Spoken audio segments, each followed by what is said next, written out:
ఆయన తాగి తాగి ఆయన కడుపుకే సంపాదించుకుంటూ చచ్చిపోయాడు.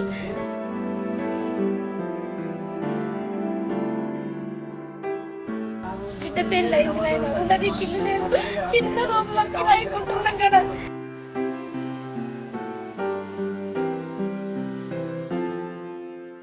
మా ఎల్లూరు ఇంట్లోకే రిసిప్పలు తీసి బయట వేస్తాం అది అని అన్నారు అన్నాడు.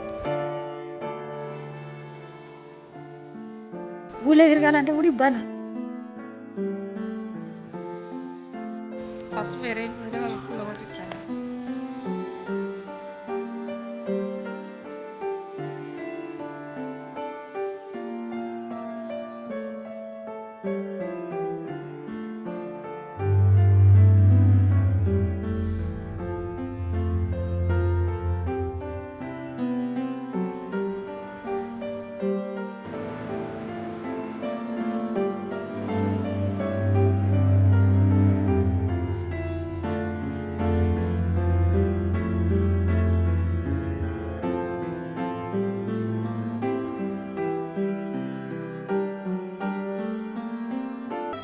రోజు కూలీలు, రెక్కాడితే గాని డొక్క నిండని కడుపేదలు.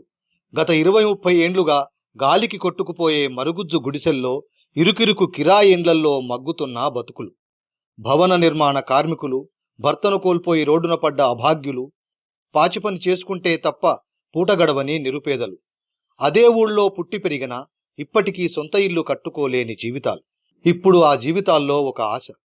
ఊహించని రీతిలో తమ బతుకులు మారుతున్న సంతోషం వారిని ఉక్కిరి బిక్కిరి చేస్తున్నది. నేను ఆ ఇల్లు కూడా చూడలేదు నాయన. అక్కడ ఏడుందో, నేను కూలి చేసుకుని బతికేదాన్ని. అక్కడ అది ఎక్కడ సైడ్ ఉందో కూడా నాకు తెలియదు. అద్దె కొంపల్లో బతుకులిడ్చిన వారు ఇప్పుడు డబుల్ బెడ్రూమ్ ఇండ్లల్లో అడుగు పెట్టబోతున్నారు. ఆత్మ గౌరవంతో తమ జీవితాలను కొనసాగించబోతున్నారు. మేడ్చల్ జిల్లా కీసర మండల పరిధిలో ఉన్న చీర్యాల్ గ్రామంలో దారిద్ర్య రేఖకు దిగువన ఉన్న సుమారు 40 మంది పేదలకు ప్రభుత్వం డబుల్ బెడ్రూమ్ ఇండ్లను అందించి వాళ్ల బతుకులకు ఓ భరోసా కల్పించింది. ఈ నెల 15న లబ్ధిదారులందరూ సామూహిక గృహప్రవేశాలు చేసేలా అధికారులు ఏర్పాట్లు చేస్తున్నారు. కలల సౌధాలను గ్రామ ప్రజలందరి సమక్షంలో నిర్వహించిన లక్కీ డ్రాలో ఇండ్లు దక్కించుకున్న పేదల జీవితాలను నమస్తే తెలంగాణ గురువారం పలకరిస్తే ఒక్కొక్కరిది ఒక్కో వ్యధ. ఇప్పుడు ఆ కష్టాలు తొలగిపోయాయని సంబురంగా చెప్తున్నారు. తనకు ఇల్లు వస్తుందని కలలో కూడా ఊహించలేదంటున్నది తునికి భాగ్యమ్మ. కేసీఆర్ సారు డబుల్ బెడ్రూమ్ ఇల్లు ఇచ్చినందుకు చాలా సంతోషంగా ఉందని, ఎవరూ కూడా తమకు ఎన్నడూ రూపాయి ఇవ్వలేదని, అలాంటిది లక్షల విలువ చేసే ఇల్లిచ్చిన కేసీఆర్ సారే తమకు పెద్ద దిక్కని సంతోషం వ్యక్తం చేస్తున్నది. ఫస్ట్ వేరే ఇంట్లో ఉంటే వాళ్ళు కూలగొట్టేసారు. మేము మా జీతాలు 2000 ఆశా వర్కర్ చేసి అయితే మేము ఎప్పుడు కట్టుకోలేదు. 7000 జీతం వస్తే 3000 పింఛన్కే పోతుంది, వీటికే పోతుంది, ఇంటికి రైలకు దానికి దీనికే పోతుంది. ఎన్నడూ 1000 రూపాయలు చూడలేదు సారు.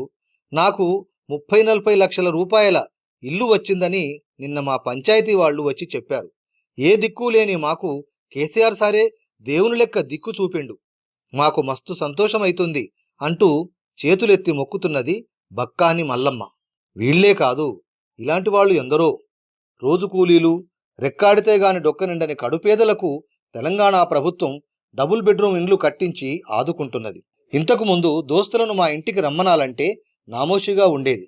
మా ఇంటిని చూస్తే వాళ్ళు నాతో దోస్తీ చేస్తారో లేదో అనుకుని చిన్నప్పటి నుంచి నేను నా దోస్తులెవ్వరినీ మా ఇంటికి తీసుకురాలేదు.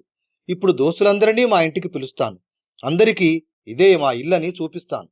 మేము గర్వంగా చెప్పుకునేలా లక్షల విలువైన ఇల్లు ఇచ్చిన కేసీఆర్కు మేము ఏమిచ్చి రుణం తీర్చుకోగలం? ఆయనకు నా సెల్యూట్ అంటున్నది నిఖిత. వాళ్ళు పెద్ద పెద్ద ఇంట్లో ఉంటారు, వాళ్ళకి కొంచెం మంచిగా ఉంటాయి అని ఇబ్బంది దొరకరాకపోయేదాన్ని. మా ఇంటికి వస్తే నాకు ఇన్సల్ట్గా ఎట్లనో అనిపించేదాన్ని, అందుకే ఇబ్బంది దొరికొచ్చేదాన్ని. ఇప్పుడు ఆ ఇల్లు వస్తే అందరినీ పిలిపించి అందరు చూపెడుతుంది, ఇది మా ఇల్లు అన్నట్టు చూపెడుతుంది. ఈమె పేరు రావుల చంద్రకళ. కీసర మండలం చీర్యాల్ గ్రామం. పుట్టినప్పటి నుంచి అలవికాని దుఃఖమే. తాళిపడ్డాక తాగుబోతు భర్తతో కష్టాలే. ఉన్నా లేనట్టు ఉండే పెంకుటిల్లు. కూలిపోయిందనుకున్న ఆమె బతుకుకు తెలంగాణ సర్కార్ డబుల్ బెడ్రూమ్ ఇల్లిచ్చి భరోసానిచ్చింది.